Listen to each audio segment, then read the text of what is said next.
ज्या प्रकारे G20ची प्रेसिडेन्सी भारताने लीड केली आणि काल त्याचं शिखर संमेलन झालं, तुमचा काय अनुभव आला आणि काय सांगाल तुम्ही त्याबद्दल? नाही, यावर्षीची G20चं अध्यक्षपद भारताला मिळणं ही खरं म्हणजे भारतवासियांसाठी अभिमानाची आणि गौरवाची बाब आहे.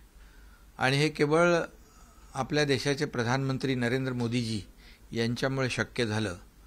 आणि काल खऱ्या अर्थाने भारताचे पंतप्रधान नरेंद्र मोदीजी यांनी जग जिंकलं अशा प्रकारचं वातावरण काल तिथं पाहायला मिळालं.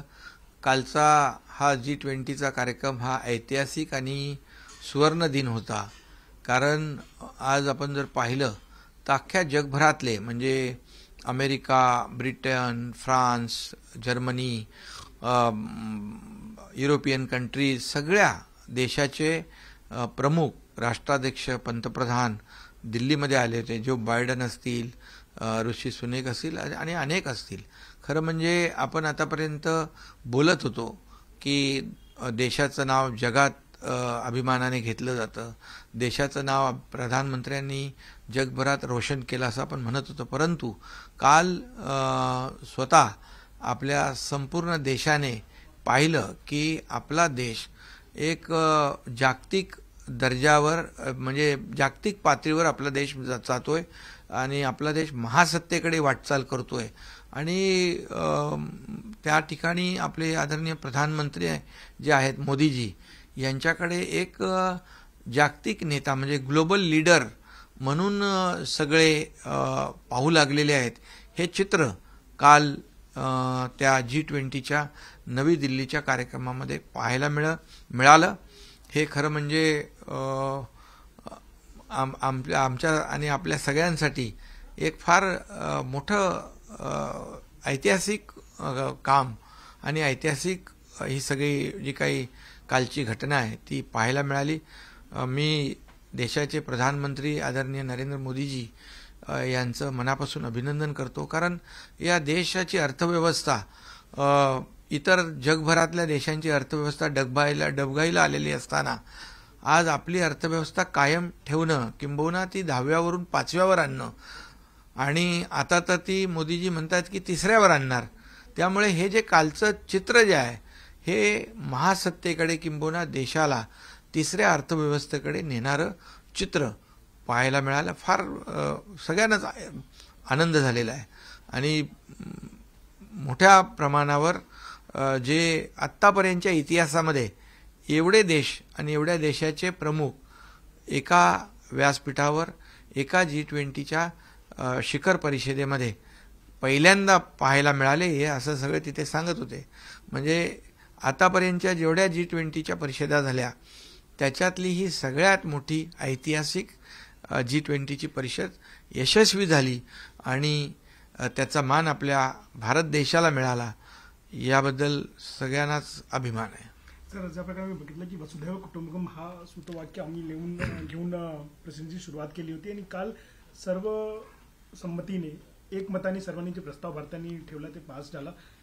त्यांनी भारताची प्रतिमा कशी उंचावली. यामुळे एक वसुधैव कुटुंबकम जे आपलं घोषवाक्य आहे मोदीजींचं आपल्या देशाचं याला सर्वांनी सहमती दिली आणि सर्व मान्यता दिली. म्हणजे सबका साथ, सबका विश्वास, सबका प्रयास आणि हे सगळं जे आहे म्हणजे त्याला एक प्रकारे संपूर्ण जगभरातल्या प्रमुख देशांनी मान्यता देणं ही मोठी अचिव्हमेंट आहे.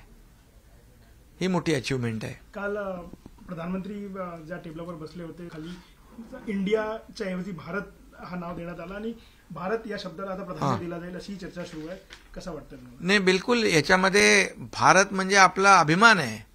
आज भारत नाव आपण अभिमानाने घेतो, गर्वाने घेतो आणि खरं म्हणजे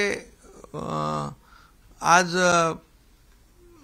ते संपूर्ण जगभराने मान्य केलं ही आपल्यासाठी मोठी अचिव्हमेंट आहे. सर, येणाऱ्या काळात G20 मध्ये भारताची खूप महत्वाची भूमिका असेल हे सर्वांनी. एक नवी दिल्लीतलं जे G20चं त्यांनी जो ठराव आहे एकमताने G20 लीडर्स समिट जो एकमताने मोदीजींनी जो ठराव केला तो देखील सर्वांनी टाळ्या वाजवून त्याला मान्यता दिली, हे देखील आपल्यासाठी मोठी अचिव्हमेंट आहे. हे पूर्ण जगाने मान्य केलेलं आहे आणि भारताने जे प्रस्ताव दिले ते सर्व संमतीने पासही झालेत. हो. भारताने काही असे समझोते केले किंवा असे काही एग्रीमेंट्स केले ज्याच्यामध्ये भारताचा औद्योगिक विकास, व्यापारिक विकास ही शक्य आहे. मिडल ईस्ट कॉरिडॉर असो किंवा आफ्रिकन नेशनचा G20 समावेश असो, कसं प्रकारे पाहतात? नाही, आतापर्यंत G20 मध्ये परिषदेमध्ये आफ्रिकन कंट्रीज भाग घेत नव्हते, त्यांचा समावेश होत नव्हता. परंतु आदरणीय प्रधानमंत्री मोदीजींच्या करिश्म्यामुळे आफ्रिकन कंट्री देखील आज आपण या ठिकाणी G20च्या परिषदेमध्ये पाहायला मिळालं. त्याचबरोबर त्यांनी काल काही ठराव केले. स्वच्छ इंधनाला प्रोत्साहन दिलेलं आहे, म्हणजे ग्लोबल बायोफ्युएल अलायन्स केलं आहे, म्हणजे पेट्रोल आणि डिझेलला देखील पर्याय उपलब्ध झाला पाहिजे, याचा देखील निर्णय कालच्या G20च्या परिषदेमध्ये झाला. आणि त्याचबरोबर इंडिया मिडल युरोप कॉरिडॉर जो आहे तो एक आपला त्यालाही मान्यता मिळाली.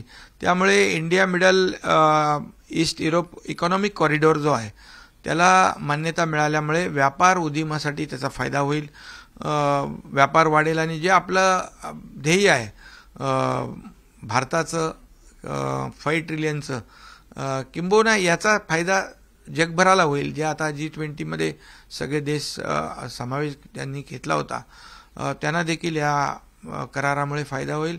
एक गेम चेंजर हा देखील निर्णय ठरू शकतो.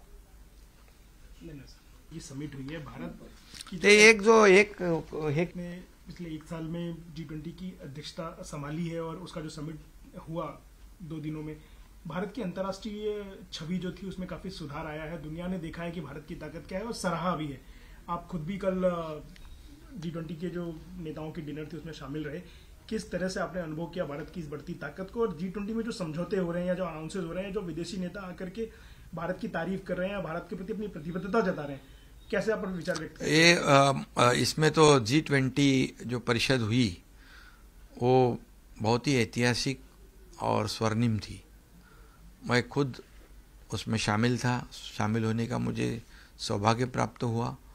और इसमें हमारे आदरणीय प्रधानमंत्री मोदी जी ने दुनिया को जीत लिया, ऐसा कहेंगे तो भी वो उचित होगा, क्योंकि इस शिखर परिषद में अध्यक्षता हमारे आदरणीय प्रधानमंत्री जी को, हमारे भारत को मिली थी. और ये भी हमारे लिए, पूरे देशवासियों के लिए गौरव की बात है, अभिमान की बात है. और जो बोल रहे थे लोग अभी तक कि भारत आगे बढ़ रहा है, भारत का विकास हो रहा है, भारत की अर्थव्यवस्था 10वें क्रमांक से 5वें क्रमांक पर आ गई है, भारत की प्रगति हो रही है, भारत महासत्ता की ओर जा रहा है. लेकिन कल एक्चुअल वहाँ पर देखने को मिला जो वहाँ का माहौल था कि पूरे दुनिया के लोग, मतलब America, Britain, France, Germany, European countries, सभी अफ्रीकन कंट्रीज, सभी लोगों के प्रमुख, जो बाइडन होंगे, ऋषि सुनैक होंगे, और सभी देशों के प्रमुख, जो बहुत बड़े देश हैं उनके प्रमुख राष्ट्राध्यक्ष, सभी लोग वहाँ नई दिल्ली में इस G20 के शिखर परिषद में सम्मिलित हुए थे.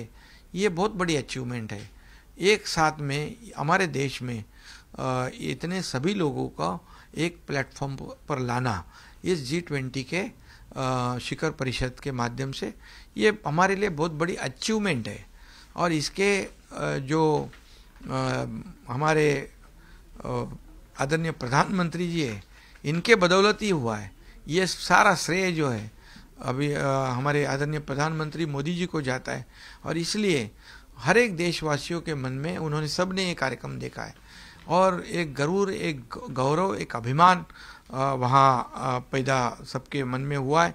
और यहाँ पर मैं ये भी कहूँगा कि जो वहाँ पर प्रस्ताव रखे, जो नई दिल्ली G20 लीडर समिट का जो डिक्लेरेशन हुआ है, उसको भी सभी लोगों ने सम्मति दे दी. वसुधैव कुटुंबकम जो हमारा घोष वाक्य है, मतलब सबका साथ, सबका विश्वास, सबका प्रयास, ये जो है, ये इसको भी पूरी दुनिया ने मान्यता दे दी, हाँ भर ली। ये सही में मोदी जी का करिश्मा है, और उनके करिश्मे के कारण जो अब तक के शिखर परिषद में अफ्रीकन कंट्रीज नहीं आ रहे थे, वो भी देश इसमें शामिल हुए थे। तो ये बहुत बड़ी हमारे सबके लिए गौरव और अभिमान की बात है। और अभी पूरी दुनिया में दुनिया के लोग आदरणीय प्रधानमंत्री मोदी जी को एज ए ग्लोबल लीडर, विश्व नेता के रूप में देख रहे। ये हमारे देश के लिए बड़ी बात है। सर, वसुधैव कुटुंबकम की भावना के साथ हम G20 प्रेसिडेंसी की शुरुआत की थी, और अब हमने देखा है कि जब हम उसके अपनी प्रेसिडेंसी के अंतिम समय में हैं और शिखर सम्मेलन हो रहा है, तब दुनिया भर के देश ये मान रहे हैं कि कहीं ना कहीं वसुधैव कुटुंबकम की जो भारत की भावना है वही आगे चलकर दुनिया को आगे ले जाएगी। दुनिया के नेताओं में भारत के प्रति जो सम्मान बढ़ा है, हाँ, जिस तरीके की खुल के भारत की सराहना वो कर रहे हैं, आप मानते हैं कहीं ना कहीं आने वाले दिनों में भारत के लिए और ज्यादा गौरवशाली दिन है यहाँ से शुरुआत? हाँ बिल्कुल। ये जो अभी तो कह रहे थे, हमने कल वहाँ पर देखा भी कि और पूरे देश ने देखा कि जो वसुधैव कुटुंबकम जो हमारा घोष वाक्य है कि हमारे भारत को दुनिया में जो सम्मान मिल रहा है और महासत्ता की ओर हम प्रयास कर रहे जाने का, और सही में वो कल वहाँ दिखाई पड़ा। और सभी बड़े देशों के जो प्रमुख हैं उन्होंने भी मोदी जी के साथ जो बॉन्डिंग दिखाई पड़ी कल, वो एक अलग कुछ माहौल वहाँ पर था। और जो प्रस्ताव मोदी जी ने रखे वो उसको भी सभी लोगों ने मान्यता दे दी। इसमें जो हमारा फ्यूल है, बायोफ्यूल, ग्लोबल बायोफ्यूल अलायंस को भी मान्यता दे दी। जो पेट्रोल डीजल के लिए पर्याय चाहिए उसको भी सभी लोगों ने मान्यता देने के बाद, और भी कई जो India, middle east, Europe economic corridor जो है, ये भी उसमें मान्यता उसको भी हुई है, क्योंकि ये व्यापार के लिए बहुत कारगर साबित होगा, ये गेम चेंजर होगा। और ऐसे कल के G20 के शिखर परिषद में हमारे देश के लिए इतने बड़े दुनिया के सब लोग आए थे, वो यहाँ इन्वेस्ट भी करेंगे, यहाँ बड़े पैमाने में उद्योग आ जाएंगे, और इसका हमारे देश को भी फ़ायदा होगा। क्योंकि इतने बड़े पैमाने में मेरे ख्याल से पहली बार इतने देशों के प्रमुख लोग G20 परिषद में आए थे। अभी इतनी G20 की परिषद हुई है, उसमें ये ऐतिहासिक और स्वर्णिम G20 की परिषद थी, और इसका सारा श्रेय जो है ये आदरणीय प्रधानमंत्री मोदी जी के कर्तृत्व को जाता है। सर, अंतर्राष्ट्रीय मंच था, पूरी दुनिया की महाशक्तियां भारत में आई थी, एक मीटिंग चली थी, पूरे देश को एकजुट दिखने की जरूरत थी यहाँ पे, लेकिन फिर भी राजनीति कहीं ना कहीं हावी दिखी। कभी भारत नाम को लेकर के, किसी को निमंत्रण नहीं मिला उसको लेकर के नाराजगी, नेताओं का स्वागत किस तरीके से हुआ, नृत्य किस तरीके से हुआ, उस पर लेके आलोचना, ये छोटी छोटी बातों पे जो हमारा मतभेद दिखा एक राष्ट्र के तौर पे, आप कैसे देखते हैं उस चीज़ को? ये देखिए, ये हमारे लिए सौभाग्य की बात है।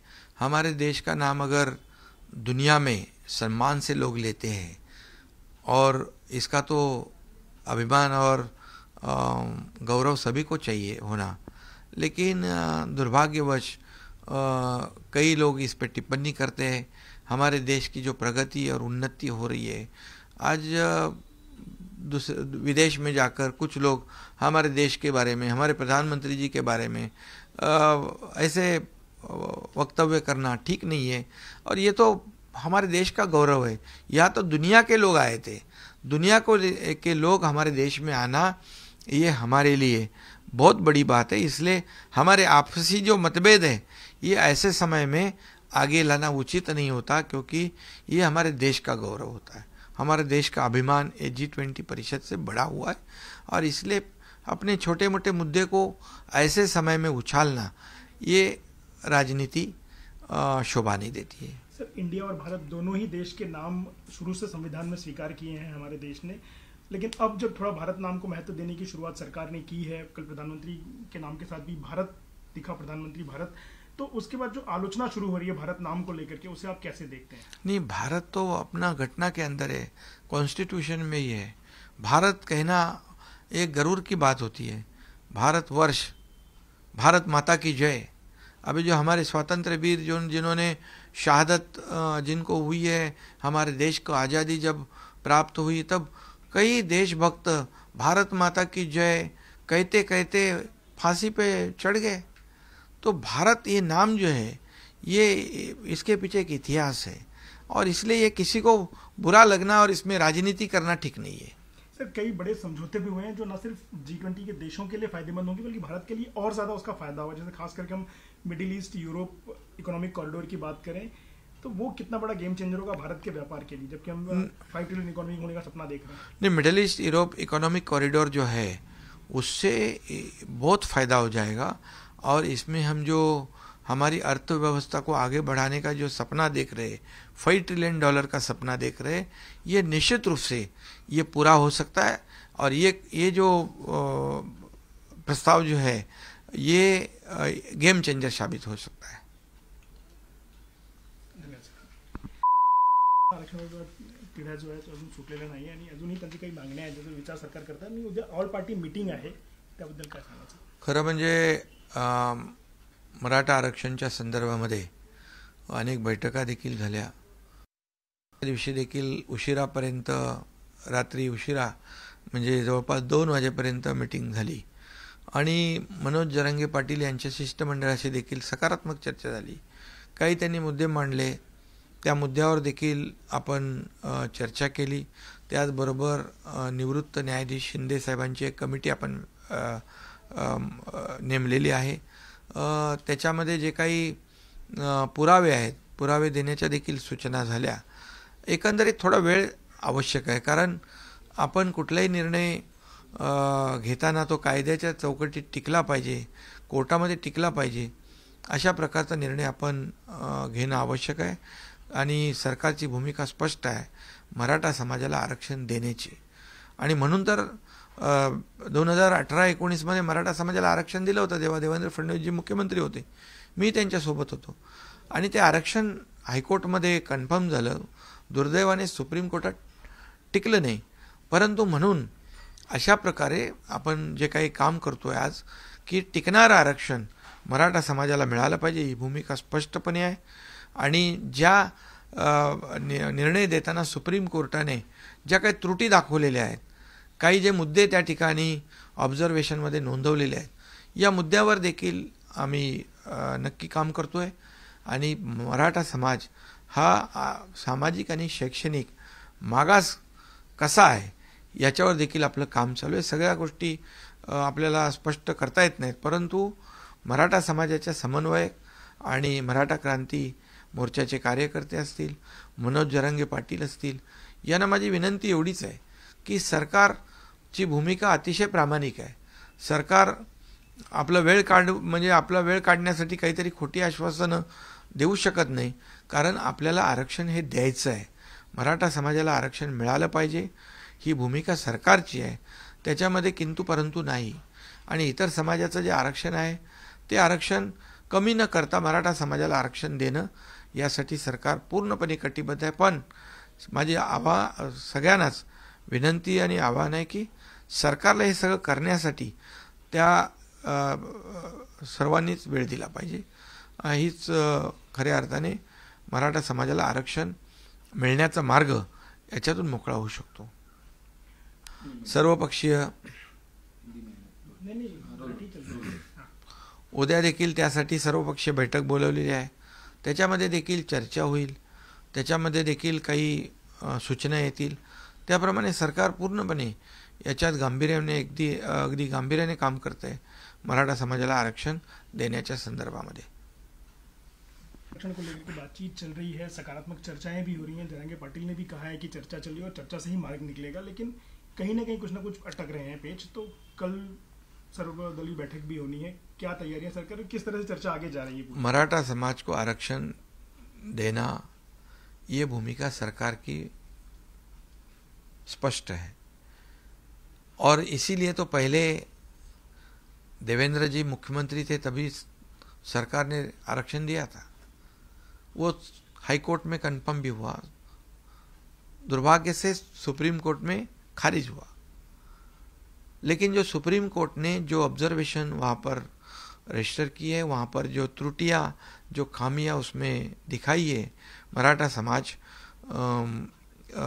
रिजर्वेशन रद्द करने के समय, और इसीलिए सरकार पूरी तरह से गंभीर्य से काम करे, सीरियसली इस मराठा समाज के आरक्षण पे काम कर रही है।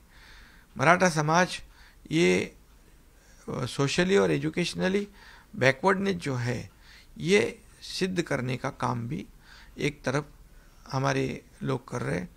दूसरी तरफ जो मनोज जरंगी पाटिल, इनका जो कुणबी प्रमाण पत्र देना, ये जो मांग है उसके ऊपर भी निवृत्त न्यायाधीश जो रिटायर्ड जस्टिस शिंदे साहब है उनकी कमेटी गठित की हुई है, और उसमें थोड़ा समय देना चाहिए। जो भी एविडेंस है, जो कागजात है, वह सबमिट करने की आवश्यकता है, और निश्चित रूप से सरकार पूरी तरह पॉझिटिव्ह है। देश विदेशातील प्रत्येक घडामोडींचे लाईव्ह अपडेट मिळवण्यासाठी आता साम टीव्हीच्या सर्व सोशल मीडिया प्लॅटफॉर्मला लाईक, फॉलो आणि सबस्क्राईब करा। तसंच सर्व नोटिफिकेशनसाठी बेल आयकॉन प्रेस करायला विसरू नका।